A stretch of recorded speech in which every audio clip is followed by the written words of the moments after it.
بسم اللہ الرحمن الرحیم۔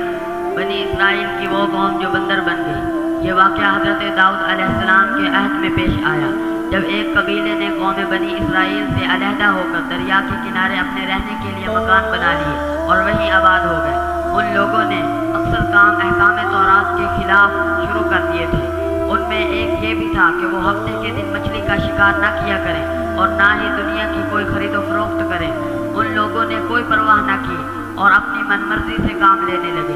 جب اس قوم نے اللہ تعالیٰ کی نافرمانی شروع کی تو پھر ان کی آزمائش کے واسطے اللہ تعالیٰ نے دریا کی مچھلیوں کو حکم دیا کہ ہفتے کے دن دریا سے نکل کر ساحل پر آ کر اپنے کھیل کود میں مشغول رہیں اور باقی دنوں میں دریا میں جا رہیں۔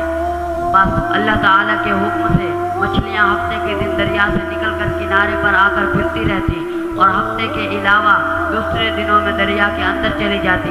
آخر یہودیوں نے ان کو دیکھ کر لالچ سے ایک چال چلی کہ انہوں نے دریا کے کنارے نہر کھود کر وہاں اپنے جال ڈال دیے، کیونکہ ہفتے کے دن مچھلی دریا سے آ کر کھیل کود کے بعد دوبارہ دریا میں واپس چلی جاتی تھی۔ آخر وہ سب ہفتے کے دن نہر میں جال ڈال کر رکھتے اور صبح اٹھ کر اتوار والے دن مچھلی کو اپنی ضرورت اور آرزو کے مطابق پکڑ کر کھا لیتے۔ اپنی بڑی دانش مندی سے کام لے کر اللہ کو چکمہ دینا چاہ رہے تھے، لیکن اللہ تو ان کی تدبیروں سے خوب آگاہ تھا کہ وہ جیسا کر رہے تھے وہ اپنے لیے عذاب الہی کو دعوت دے رہے تھے۔ لوگوں میں 3 فرقے بن گئے۔ ایک تو ان میں وہ لوگ تھے جو شکار کرتے تھے، دوسرے لوگ وہ تھے جو باز آ گئے تھے اور دوسروں کی نافرمانیوں سے برابر منع کرتے رہتے تھے، اور تیسرے وہ تھے جو منع کرنے سے تھک گئے تھے اور منع کرنا چھوڑ دیا تھا۔ تو اللہ کے عذاب کا دن آ پہنچا۔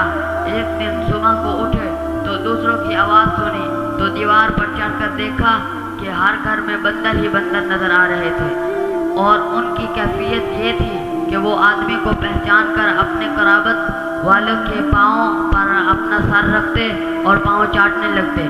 بالآخر وہ اپنے برے حال سے 3 دن میں سب کے سب مر گئے۔